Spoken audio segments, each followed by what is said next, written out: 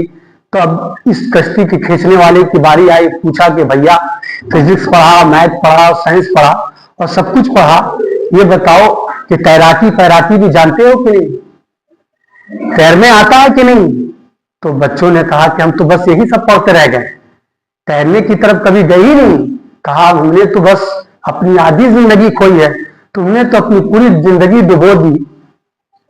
تو سب کچھ ضرورت کی چیز ہے, بایو بھی اور فزکس بھی اور میتھ بھی, لیکن سب سے زیادہ ضروری چیز یہ ہے کہ ہمیں جو ایک قیامت کے نام کا جو طوفان آنے والا ہے, قیامت کے نام کا جو زلزلہ آنے والا ہے, اور وہ آ کر رہے گا, اس کو آنا چاہیے اس لیے کہ اللہ کے نبی صلی اللہ علیہ وسلم کی ہر بات سچی ہے. ایک وہ طوفان آنے والا ہے, اس طوفان میں جو کشتی کام آئے گی اور جو تیراکی کام آئے گی, وہ انبیاء کرام کے راستوں پر چلنا وہ تیراکی کی طرح ہے. صالحین کے راستے کو اختیار کرنا, بزرگان دین کی باتوں کو مان کر زندگی گزارنا, اور جو مغضوب علیہم جن پر اللہ کا غصہ ہوا وہ یہودیوں کا طریقہ, اور جو لوگ ناکام ہوئے گمراہ ہوئے وہ نصرانیوں کا طریقہ, وہ طریقہ اختیار کر کے اگر کوئی زندگی گزار رہا ہے تو وہ جان لیجئے کہ جو قیامت نامی طوفان آئے گا اس میں وہ بچ نہیں پائے گا. قیامت کے طوفان سے صرف بچنے کے لیے اب صرف, پہلے بہت سارے انبیاء کرام تھے, اب صرف آخری نبی حضرت محمد صلی اللہ علیہ وسلم کا طریقہ کام آئے گا. ان کے علاوہ کے طریقے سے اگر زندگی بسر ہو رہی ہے, میری یا اور کسی کی, ہماری یا آپ کی, تو جان لیجئے کہ ہم اس طوفان بلا خیز سے نہیں اپنے آپ کو بچا پائیں گے. اللہ تعالیٰ سے دعا ہے کہ رسول اللہ صلی اللہ علیہ وسلم کا جو مبارک طریقہ ہے اپنی زندگی میں عمل کرنے کی توفیق نصیب فرمائے. وآخر دعوانا الحمدللہ رب العالمین.